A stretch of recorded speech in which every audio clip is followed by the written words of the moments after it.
Africa, subscribe to Lifestyle by RNA. Some of the tricks that have kept you sustaining your brand till now. Thank you very much. To be honest, I think first mover's advantage is like no matter how much anybody wants to create a soft drink, you can never beat Coke or Fanta or Sprite. You know what I mean? You can't. So, because they've been around, they've been tested and trusted. Do you get what I mean? So I had that first mover's advantage. I've been there since before we started. Controversy here, right here, break news here. People have tested, they've trusted it. Anybody else that comes, I mean, the sky is big enough for everyone, but it's still think about. So first mover's advantage definitely, and then like I said, I'm passionate about blogging, and so I'm dedicated to it. Every day we do at least 100 posts. You can go there and count how many posted yesterday. At least 100 stories go on the blog. They are very dedicated. Because I'm very dedicated, I make my staff dedicated. They are very, they see new stuff. They can come 10 times a day because they know every time they go, they'll see something new. But if you post 2 or 3, and I know that's what you post, I'll go there once a day. But if I know anytime I go there, I see something fresh.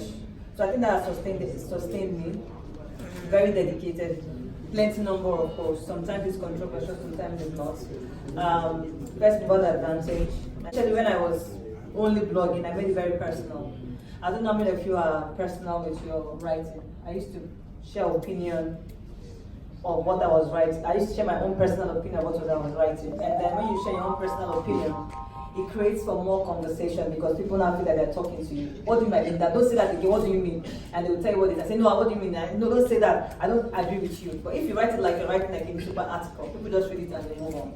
But if you put your own personal thoughts, personal opinion into that article, it creates for conversation with your readers. And so I think that I still do it when I blog, whenever I get the chance to blog. So those are the things I would say has sustained me. Hi, my name is Faith. I'm a PR person. My question is, a lot of time from where I come from, we end up dealing with bloggers. Where do you come from? As in from PR angle. Oh, yeah. Is that a lot of times when you're getting bloggers to do a story for you, straight up they can tell you that, oh, this is my rate. So for instance, I do PR a lot for fashion brands. So they put it out before you that, okay, I'm charging this amount of money before I do the story for you. And a lot of times it becomes very challenging because sometimes the designer or your client is looking at, okay, maybe if I even send a story to Bella Niger, which is out in Nigeria, they don't charge. They could even do your story for you. But then maybe a blogger who is in Ghana here, which has less following, is charging this amount. So my question to you is, how do we balance the PR or maybe a designer who is sending story to a blogger and the person is responding with rate? Because I know sometimes it takes time to build the numbers. And asking for that money, the person is probably not paying for that money. Probably will send it to Go, which will publish the story for free.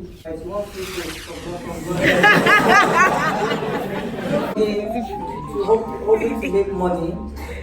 Why am I posting your designer if you're not paying me? Or what benefit is it to me? Who is the designer? Or are you going to give me clothes, shoes, or just free? When you're not my mother. No, ain't happening, no way. So what you can do is talk to them and get discounts. Get a discount, afford to pay money. You can barter with other things. You can offer them clothes, you can, as a PR person, if you have a client, let me say, for those bloggers who agree, you go to a blogger, I don't have money, but I have this client who is a designer. You are a blogger. So what I'm going to do, put my clients on your blog, and I'll find different ways to make your blog more popular. There has to be, you have to get something back. Otherwise, what are they doing? It's a give What's that business at your blog? Do you understand? So if you go to the likes of Bella, they make tons of money from other advertisers. So she tells you everything. So I don't know what you're talking about. Because Bella she has Bella Niger style, for instance, and she needs content for that.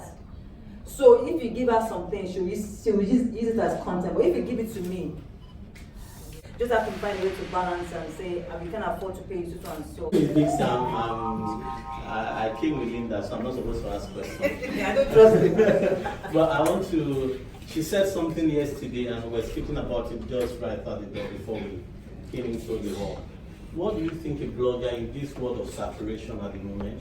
And I feel I have blogs in Nigeria, and on YouTube we are quite popular and we make substantial amount of money. But the truth is that I don't even put out there anymore. I don't do anything there.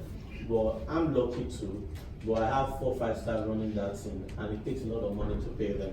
So, and I have other businesses that will take care of those stuff. Yes. But I'm concerned for the guys who don't have any other business, who sit with the blog.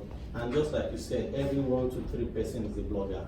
Now, they don't make money at this moment because there's saturation. If you are not Amira, if you are not Kokoza and the likes, you are probably not making money. Such a blogger to do. Get a part-time job, or what do you think is the best thing the person can do? When you are not making money and you are giving it all. Giving it all. Like, I said it, and it's the hard truth. Not everybody is going to succeed. One, in life. Not everybody is going to succeed in business. Not everybody is going to succeed in blogging. That's why I asked initially, I said, why are you doing it? If it's passion and not to make a profit. If you are doing it out of passion, that means you must have something you're doing on the side to take care of you and take care of your needs. Alright? If you're doing it for business, it's going to take a while, especially now that there are so many. You have to find a way to stand out. You understand? You have to find a way to stand out. If I want to be naughty, the biggest way, the fastest way to stand out and to get the eyeballs is to be very controversial. Very controversial. I'm not controversial anymore because I don't need to. I've made my name. 1, controversial. 2, breaking news. Exclusive news is the second easiest way to get eyeballs on your site. Like, when I say exclusive, that means you're the only person that has it. That means if Ngokoza comes to take it, you say, according to who you are. If anybody comes, according to. And now they are telling their own readers about you. So imagine I come to his website and he says, according to, what's your name? Leslie. This person has married this person. The next day I come, they say, according to Leslie, this person has beaten this person. The third day I come, because I don't know you, I know him. I come to his place, say, according to Leslie, the minister or whatever has resigned. I'm like, who is this Leslie? Let me even go and get it from the direct source. By the time I come on your site and I see that you have all this news, I'm like, I'm done with him, I'll come to you. So exclusive news is the way to definitely continue to get readers. And if you're controversial, how do you get controversial? Not tell lies, that's not fair. You write something, I want journalists, I want celebrities to abuse you, abuse them. And this is the secret of the trade, I'm telling you to the bloggers. But you don't have to get that controversial if you don't want to. Like if I go and write about, who's a Sarkodie? Maybe you went somewhere, you saw him, I don't know if he's married, you saw him kissing a baby. Yeah, he's married. He's married. Who's not married? Let's not cause controversy. See one baby, that's why Tawali calls you out, you call him out back. You know what, you have nothing to do because he's the big one. He said, this stupid blogger, let's do it. I said, don't come in, what do you mean? Can't I write my thing there? He will not slam you. And people when the bloggers are writing about you, the blogger. But back to your question. Like I said, everyone is going to succeed in blogging. And I said earlier, I don't know, not here, I said somewhere else, what the advertising spend in Ghana is. I don't know what the advertising spend in Ghana is. You have lots of people. Can a company afford to give everybody here advertising money? Obviously not. So you go for the big people. So what you should strive for is how to get yourself to that A-list. If you can't get yourself there, half the people in this room will not get there. Unfortunately, that's the hard truth. You have to find something else to do. But if blogging is your passion, then please be dedicated. And I promise you eventually, it took me 4 years. I blogged for 4 years without making a dime. How do you deal with mean comments as a blogger? And when did you realize that you become the biggest blogger in Africa? Say mean comments. Is it mean comments about me or mean comments about people on my blog? But how do you handle both? Okay, so let me start with people they write, people they talk about them. The time that I was sued to court twice was because of the comments on my platform. Not because I wrote anything defaming or defamatory, but they said that I gave my platform to people to write all kinds of defamatory comments about them.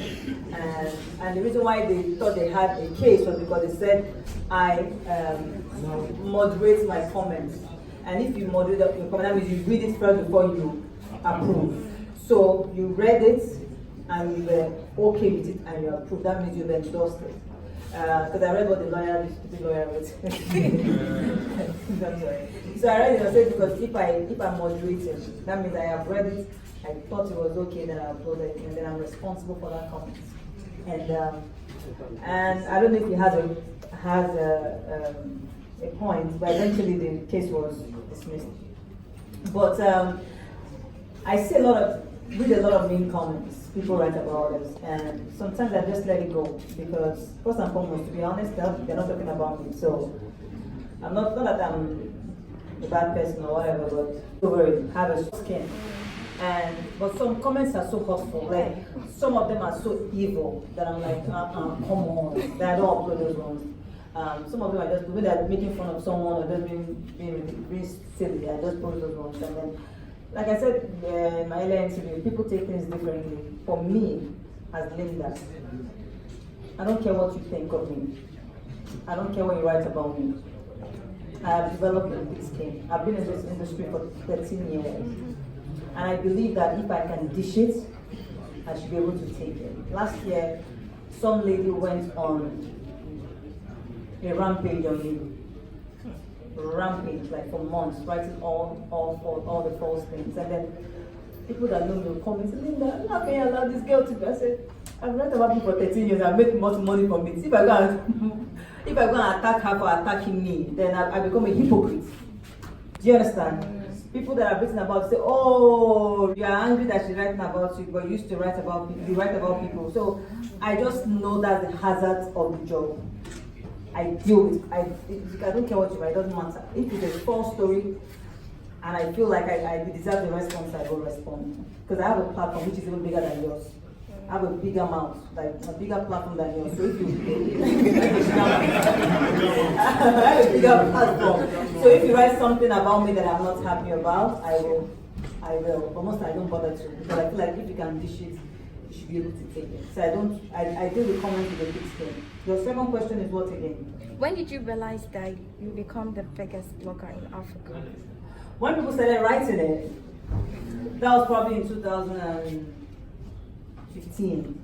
Saying biggest blogger. And so I was like, how do you guys become the biggest blogger? And they said because Nigeria is 160 at the time, 160 million people.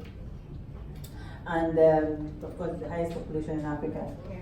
And somebody said to me, if you're the biggest blogger in Nigeria, automatically it means you're the biggest blogger in Africa. I was like, are you sure there aren't bloggers in South Africa doing so much? They said, name them. And then so we started doing that, and we were quite a large group of people talking about it.